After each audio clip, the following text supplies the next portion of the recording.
Hey guys, welcome to the Lowry Writes Show. Okay, we're here on Twitch and we're here on YouTube, and we're going to have some writing sprints today. But always before writing sprints, I really like to talk with you guys about what's been going on in my author world, discussions that I'm having in the writing community or with my family about the business aspect of life, and just going over like day-to-day author stuff. I do that on my podcast. If you guys did not know, I'm a podcast host at Lowry Writes, and I've had a podcast for 2 years. Absolutely love podcasting. So if you guys ever have any questions about that, I do hold Eventbrite webinars, and Podcast 101 is one of them, to kind of go the behind the scenes of how to start your own author podcast. But I absolutely love working with the writing community. And today I want to share about pen names, but I also want to talk about my calendar, some new things that I'm trying with writing sprints, because you never know, some of this stuff might actually benefit you in your writing life. And here's what I tell some of my WWJs that I work with. Just because you hear a tip or a strategy, it might not work for you. However, you could always share that tip and strategy with your writing buddies.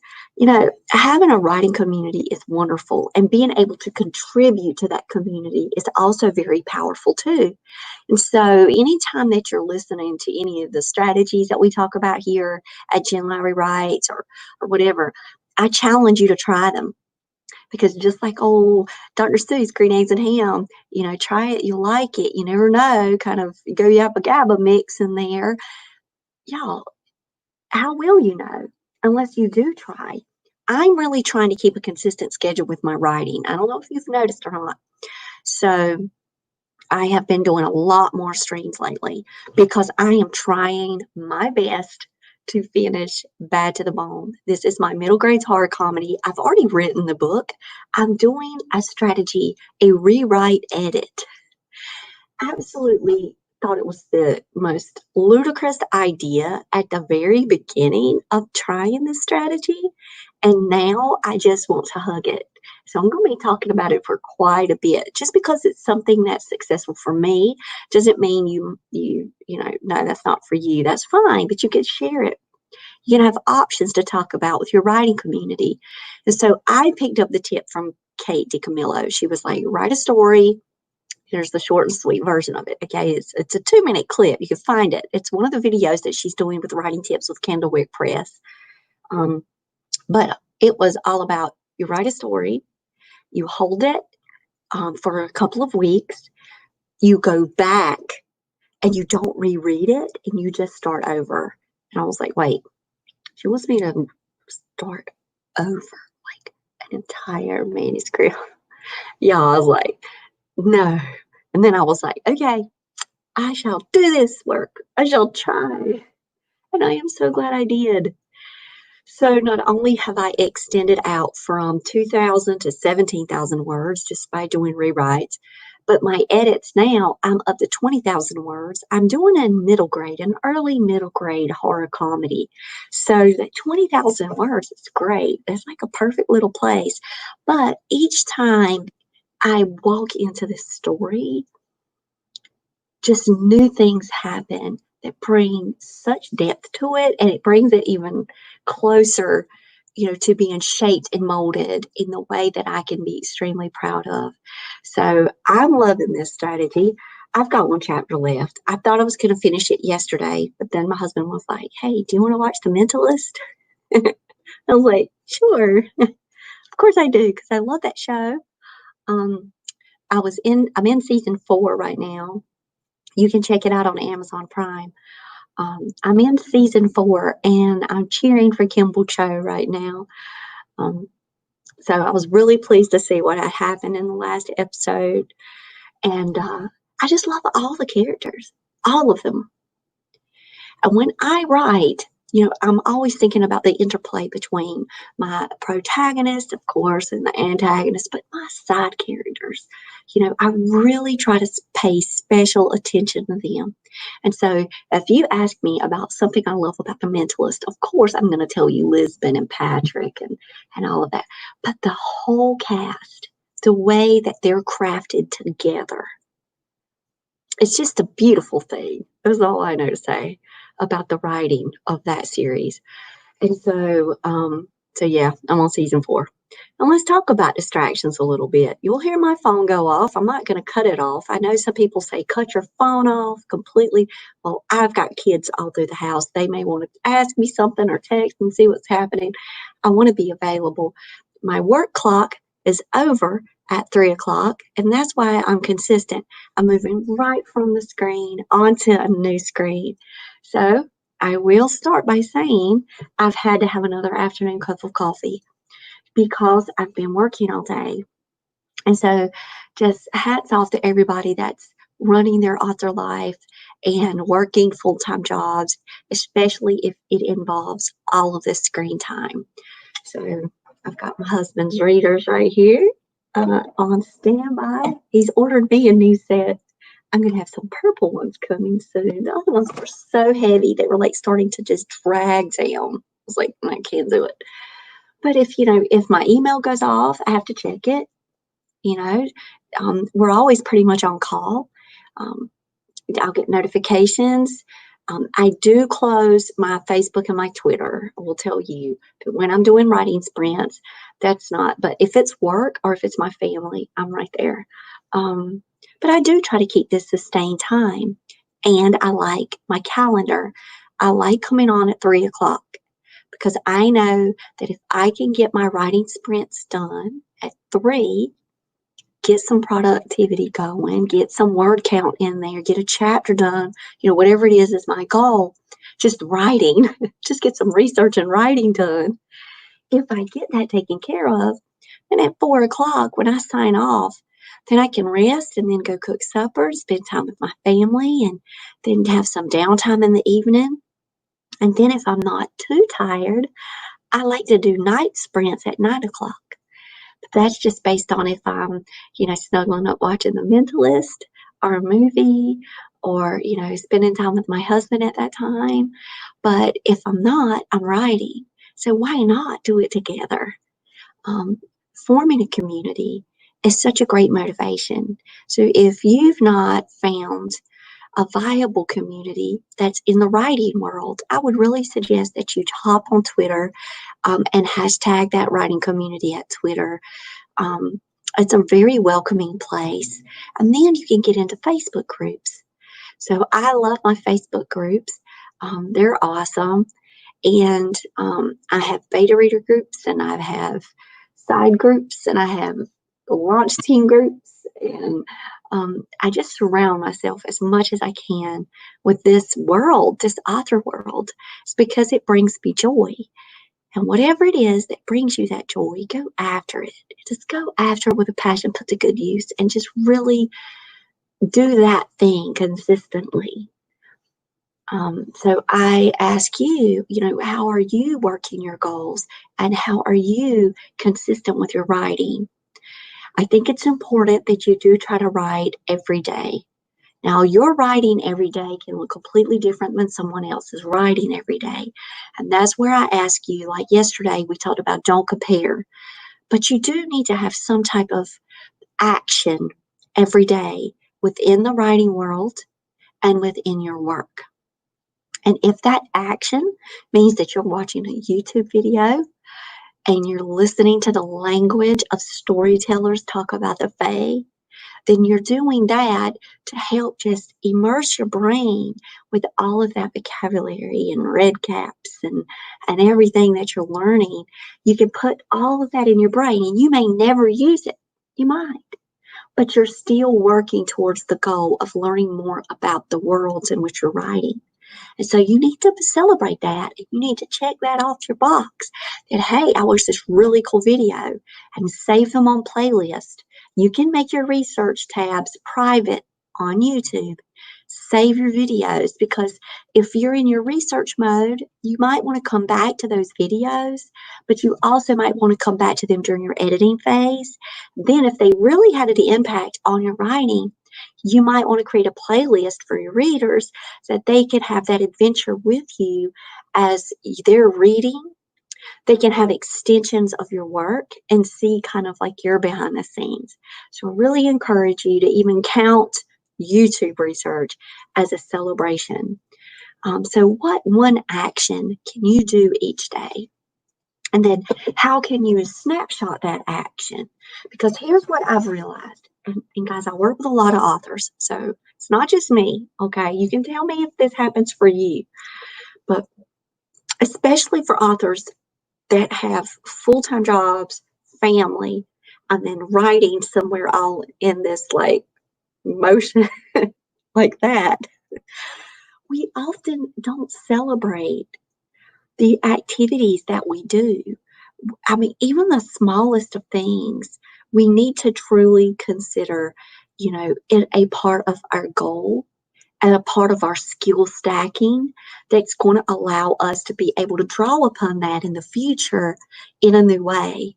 And so I'm saying, you know what, we got to have joy, and we got to be grateful. We got to be thankful for the people that are around us in our writing communities and our families that support us, and the Lord for giving us the story. But you know what? We also need to celebrate even small milestones. You don't have to wait until the end of your whip. You really don't. Your work in progress is there, and you're going to be editing, and you're going to be pitching and querying or publishing, whatever your route is. You don't have to wait till you hit that publish button. How about we start celebrating a little bit more and being proud of our accomplishments? There's nothing wrong with that.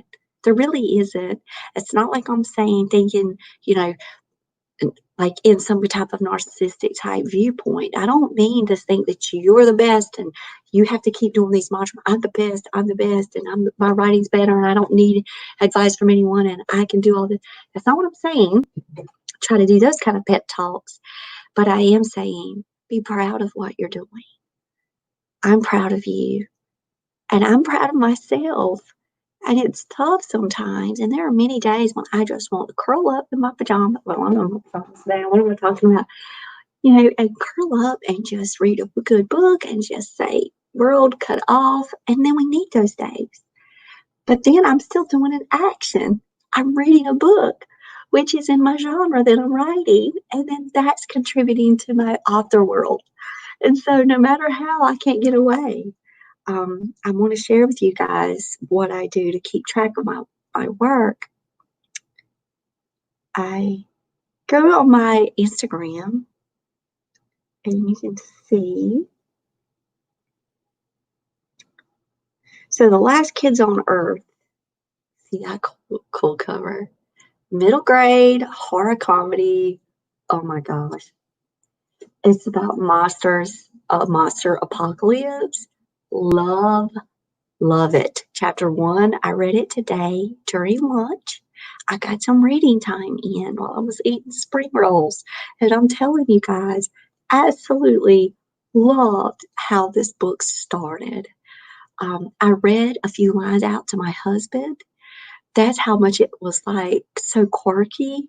And I was like, oh, it's so refreshing to read it. It's so good to read it. Like, I'm in the serious thing, and I'm working grades, and I'm working with students, and I'm working with another teacher, and then I have a quick little break, and what do? I read chapter 1 of The Last Kids on Earth by Max Brallier, and everything just kind of disappeared. But I was researching too, and then he was like, that one line where he said, "You're gonna like this junk," and I'm like, I say junk all the time, like it's slang, and I'm like, people in Random House appreciates his slang, and I'm like, I love it so much. It just gives me freedoms.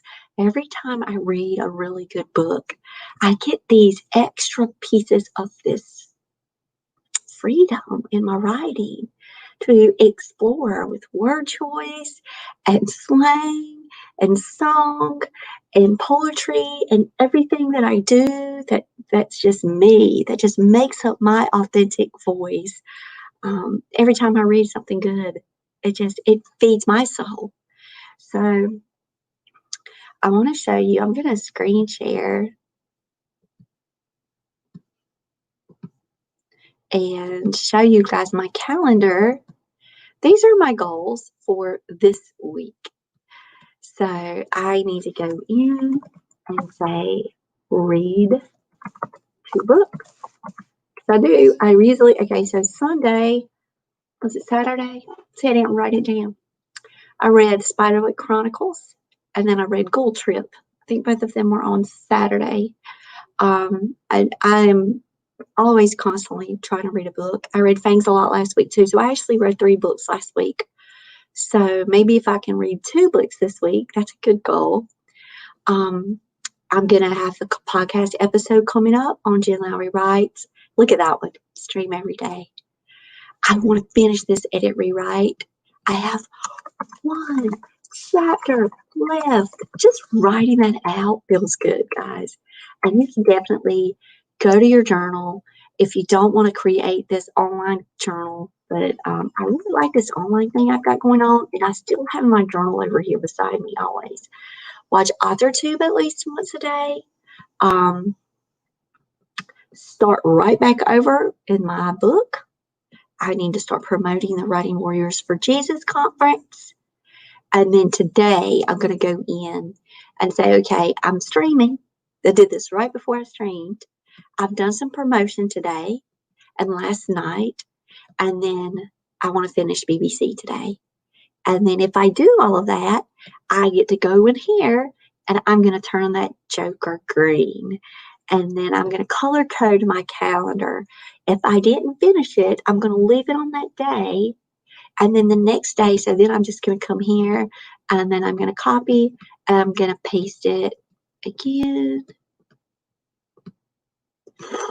And then I'm going to move it over here. And then I'm going to have, what do I need to do for the next day? But color coding, all of that again. And if I don't meet something, if I don't finish BBC today, then hopefully I'll finish it tomorrow. I'm right at the end. I almost finished it yesterday. So I'm like midway through. So I possibly could get it done actually this sprint, which would be so cool. You guys are with me live, sprinting with me, and just having you here is some great motivation. And that calendar is good for me too. So if you guys want one of these calendars, I built it for my WWJs, but I'm going to be making one. So you see like the celebrations, I already had put some of my celebrations down. And then of course, this is my Bible verse for this week, because I really feel like when we're in the author community, just being together and speaking the name of Jesus too is a powerful thing. So I know he's here with me while I stream and while I work, and I'm just very thankful for his presence and for you guys joining me. So, all right. You haven't figured out what I'm about to do? I am going on over. We're going to try pen names next. So just to let you know what's coming, I'm going to talk to you guys about what's been all up in here. But for right now, I'm going to my timer.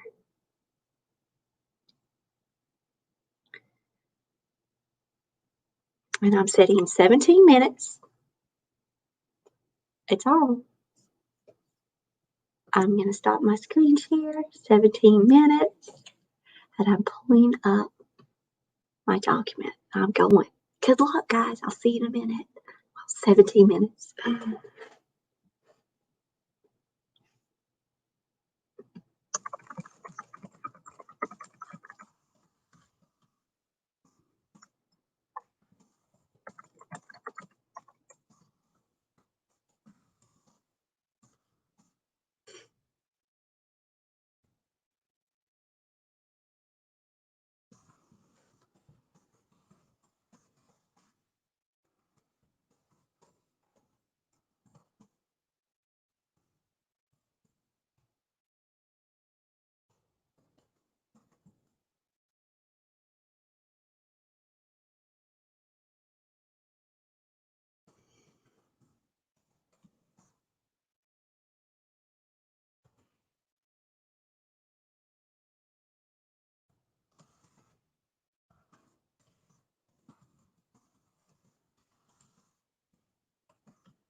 I'm looking for synonyms. Research.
Okay, we're finished with that round, and now I'm back. Oh, now you're on the fantasy. Hey, Alley Cat. Good to have you here. So your fantasy and a YA short story, it's good to work in and out of different projects. I know some people say that that might be a derailing factor, but it also can allow you to step away and refresh yourself and then step back in with a newness of vision and new creative ideas and thoughts. So that's what I've been trying to do this time around, and it's actually been working. So I wanted to talk a little bit in this chat about pen names. So let's do like a 5-minute chat. I'm still in this last chapter. It's got to be like the longest chapter ever in this whole book. I might need to cut it and make it 2. So I'm setting a 5-minute timer for the chat, so that way we can have another writing sprint. So my name is Jen Lowry on all of my young adult and middle grade and new age and all that, my children's picture books. But when you go to my page, then you know you're going to have, clean, sweet fiction. All of them are clean books. So last summer, I started writing a book, and I got up to 12 chapters, 11, take it back. I got up to 11 chapters, and it was about a cult. And I was basing it on a cult, like loosely basing it on some news articles that I had found of a cult in North Carolina. And I was like, okay, these are young people. I can write this young adult cult book. And I was doing a lot of research, and I wasn't finding a lot of comp titles like it. So I started doing tons of research on cults. And I got up to 11 chapters, and I was like, ugh, I don't know. I can't do it. And I stopped, and I removed it. It was going really dark. And I was like, this is not like me. And either I'm going to honor that page and I'm going to let that story speak, or I just have to cut it off and say, wait, this is maybe a little too much on this cult stuff and the killings. And it was graphic in violence. And I was like, what if somebody would come to my page and they would see that here I am writing offbeat, it's a contemporary sweet romance about a musician who wants to leave her pop stardom behind. And then if they go to Lyric Harper and they go into contemporary fantasy and they're flying to Mesopotamia, and then all of a sudden they go, oh, I want to buy this book. And they click it, and they're a middle grades reader or they're a young adult reader, and they click and they get, either a serial killer idea that I've been working on in my brain, or a cult book. And I'm like, this is like dark horror. This is just like Teenage Exorcist. Good stories to talk to you about that. But that was one of the first ones that I produced, and it was kind of like Buffy the Vampire Slayer meets The Exorcist and the Golden Girls. So I was like, this one, it's not too scary. Well, apparently some readers are thinking it's super scary. I love horror. I didn't think it was that bad. And I've had, narrators that are like, I can't read it anymore. It's in my head and it's too scary and I can't. I can't. And so I didn't like fault the narrator, because I was like, okay, that's fine. Because I had to drop the cult book. So I've been researching a lot about pen names, and I was like, if I write some like dark horror, like the serial killer series, if I write the crime series, if I write the cult series, I'm like, I need another name. It doesn't need to be Jen Lowry. It would still be clean fiction. However, it would be graphic in its violence and its mature contents of the violence part. And there's some, mystery and things that go into my books, and attempted murder. And I do have the workings of a serial killer in my Lightbearer series. And then that one hits its third book. So I'm like, and that's when it moves over into new age. So I kind of set it at YA to then cross over. Um, but I don't know. I've been talking about pen names about this, and I've already got my pen name. I'm not going to tell you guys what it is, but my niece helped me with my pen name. And I think it's really important when you're working out your author life, if you've got friends and family, people that are supportive with you, people in your writing community that have become your good friends, you can bounce off these ideas with them. But I really think it's important that you do your due diligence and you do your research. So I've been looking at the pros and the cons of pen names. So the pro is that I can write in this completely separate genre and I can have a pen name attached that really sounds catchy for that genre. Like it matches, it's perfect. And it matters. It's a meaningful name. It's a derivation of a family name, and so it really works. And it does have special meaning to me. The bad thing about it, a con of pen names, pronames. A con of a pen name is that I've already built such a great writing community, and my readers know me. And so then I would have to have just like holding pages, landing sites for this pen name, for this book, for that genre. And it has taken me 2 years to build my author platform, y'all. 2 years. So I'm like, if I start like that again, it's going to be years again before I could possibly build up this new pen name. So I go to my 17-year-old, who is my sweetheart, super brilliant child. He's a genius. And I go to him and I go, look, we got to have this talk. I got to talk to you about pen names. He was like, I don't believe in that one for you. And I'm like, why? What's your reasoning? And he said, do you remember the time that I went to the library? And he's bringing up personal experience. And I knew where he was going to go. He was like, I was young. He was like, and you took me to the YA section. And I was in juvenile fiction and YA, and I was pulling books. And I wanted to read certain books. And then I grabbed a couple of adult books because I wanted to read those too. And you let me have that freedom. And you didn't stop me from reading. You encouraged me to choose. And he said, do you remember that librarian that came up to me? And this was in a public library. We quit going to that library, in fact.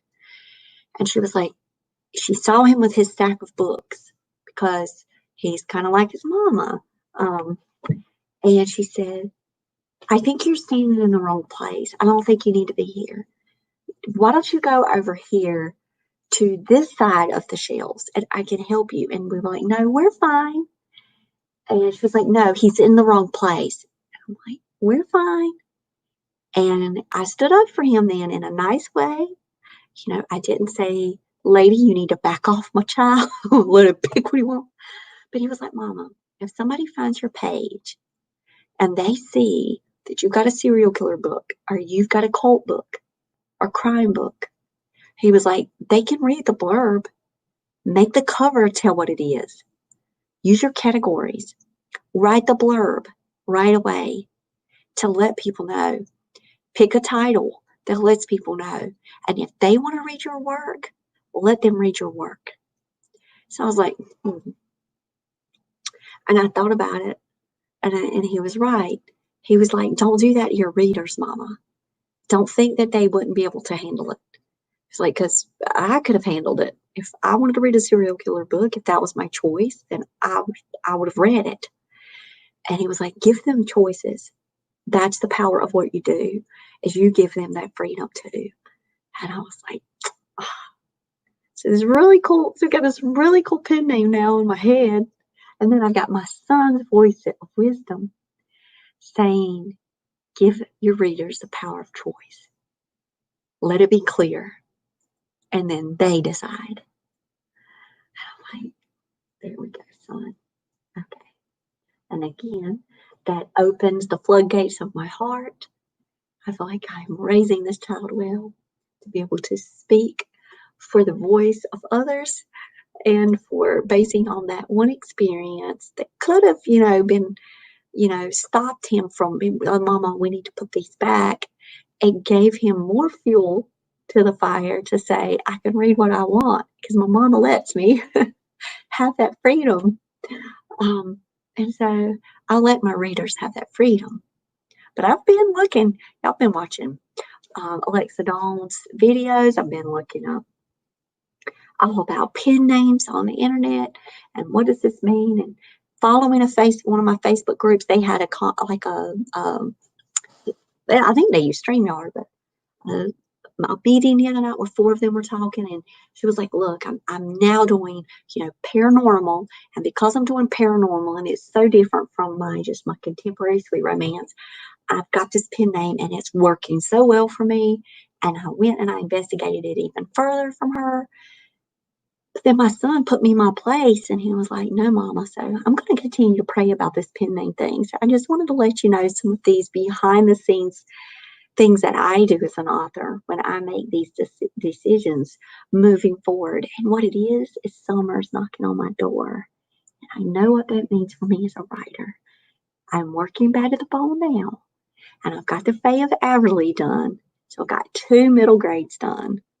These books are knocking. And I don't know if it's going to be serial killer or a cult, but one of them's going to win. And you're going to come out. And I don't know who it's going to be. And I don't know what's going to happen. And I don't have covers for these yet. I thought I was going to write off key a story that I wrote, oh my gosh, like 2008, to bring that one back and resurrect it and really breathe new life in it and do this rewrite strategy. Because in my head, I know everything. I don't have to go back and reread. I don't even have it. If I had it, like I don't even remember the main character's name. I know that's terrible, but I know who inspired it. It was actors. It was actually Nick Jonas was the boy, and Selena Gomez was the girl, and they inspired that story. Might not have been 2008 or 9. It's when they were. You could go back. The Jonas Brothers. When was the Jonas Brothers out? I can date it by shows. I can date it by actors. Yeah, 2005. So maybe it was, and they had their show. Let's see, 2008. Yeah, this was about 2008, 2009. I was right. 2009. It was around that time when I wrote it. I was thinking I was going to do it. I already made the cover for it. And the Felicity character also inspired it. Just the styles. It wasn't Selena Gomez. It was Felicity. Selena Gomez is my offbeat. But here I am. Thinking summer's around the corner. Maybe I'm going to go this route. I'm going to do cults and serial killers. Completely different than what I'm used to. But I'm going to honor the page this time, and I'm not going to stop. I'm going to keep writing, and whatever the story is, it is. And if I choose to publish it, I might. If not, I'll give it away as a freebie, for my readers on my website, or I'm going to work it somehow because these stories are in my head. They're starting to emerge, and I've been talking about them for 2 weeks. So if you guys have any suggestions on any really good serial killer or cult books, I've already read Helter Skelter. But if you've got any suggestions, go on and put them down in the comments. If you've been reading any kind of crime dramas or horror, that would be really cool to share recommendations. So I'm almost finished. Way over 5-minute chat. I'm going to go back in, and I'm setting up 17 minutes on my clock. And let's go.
doing my research.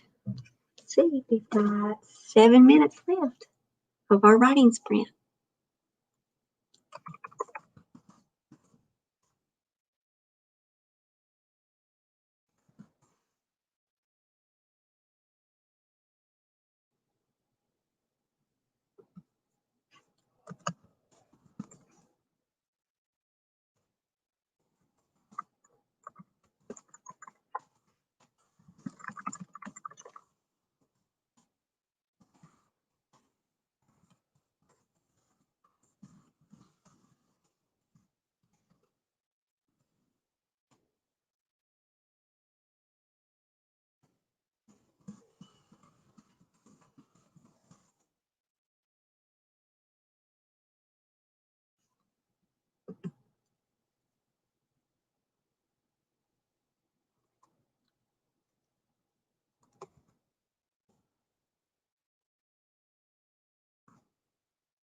I gotta keep going. I'm almost near the end, so I'm gonna type just until the very end. That left Aaron, Maya, and Benji to themselves to rehash all the happenings of that very eventful night.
Ah,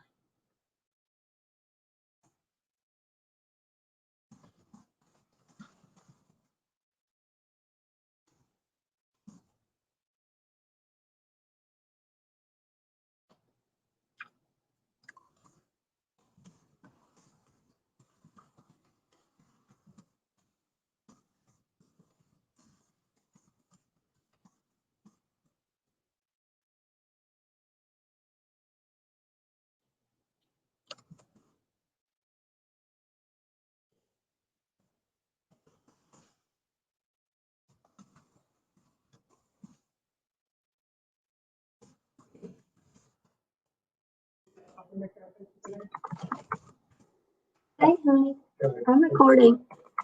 Sorry, no. I'm doing my writing sprint.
right, guys, we are working here with the writing sprint, and I am almost finished. I'm like right here, that 17 minutes that I timed definitely went on, and I'm like so excited because I'm at the last paragraphs of my middle grade horror rewrite. So I'm going back, and I'll be back. I'm just here writing away, and I've got to finish. Okay. Let's see. I have an idea. Back up, please, she said with a smile and a deep curtsy bow to Miss P.M. Mindy warned.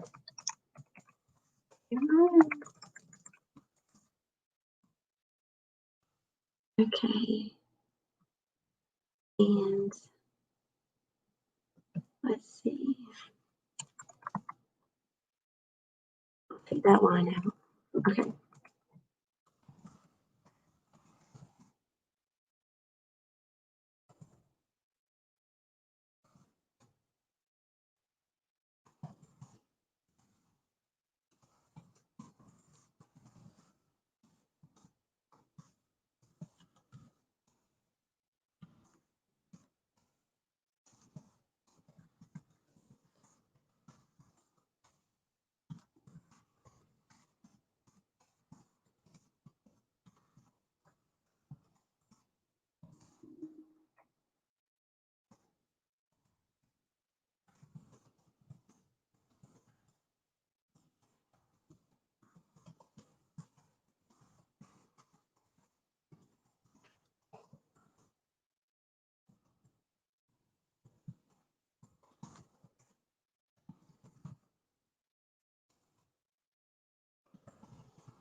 Let's see. I don't want us to have another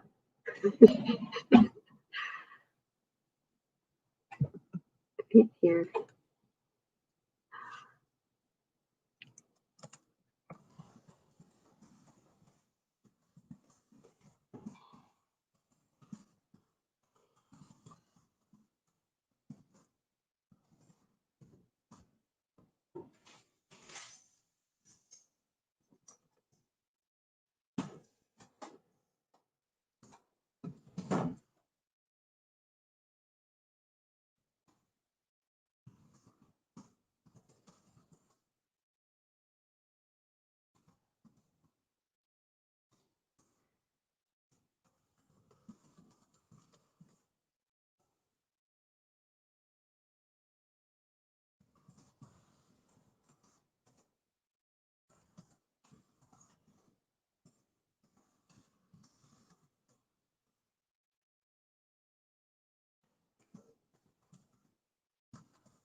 I love this part.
Mr. Hubert grabs Miss PM.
Okay, I'm done.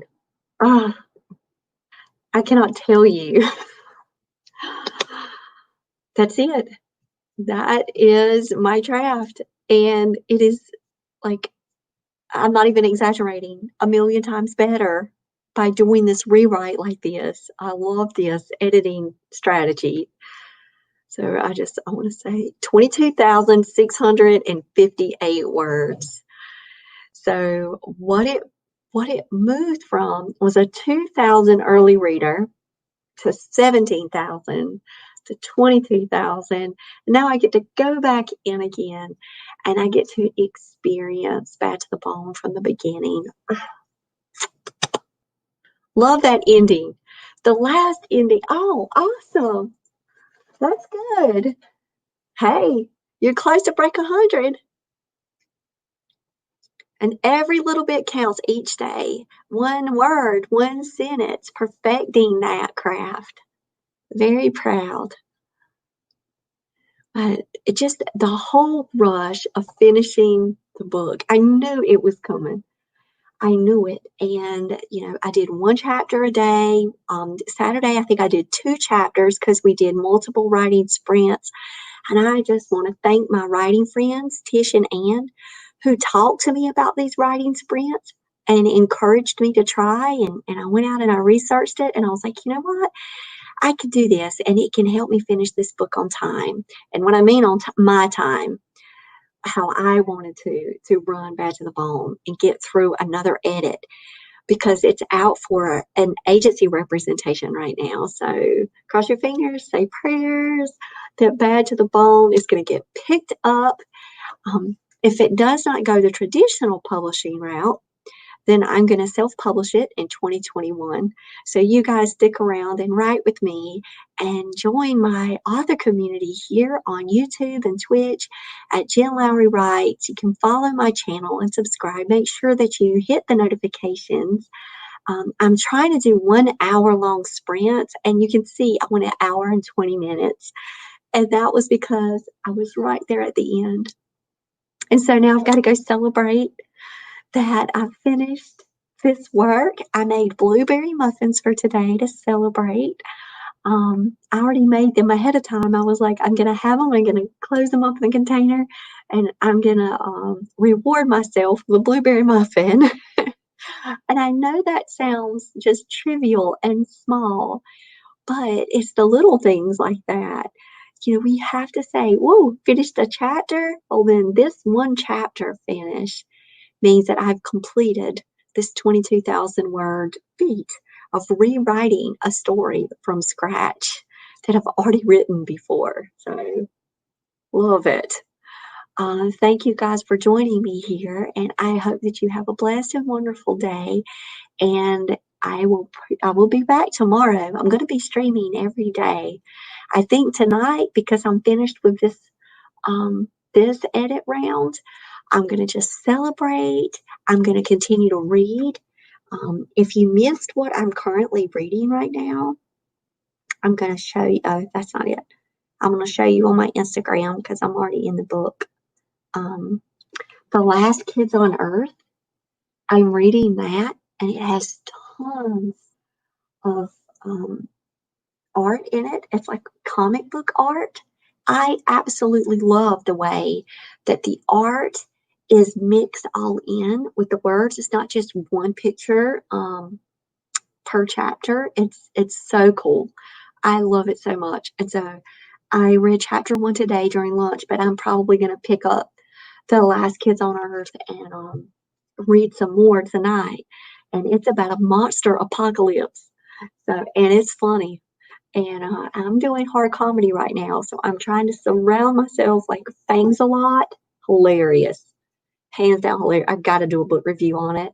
In fact, I'm going to go back to my June calendar, and for this week, I want to do a book review on Fangs a lot by Tim Collins.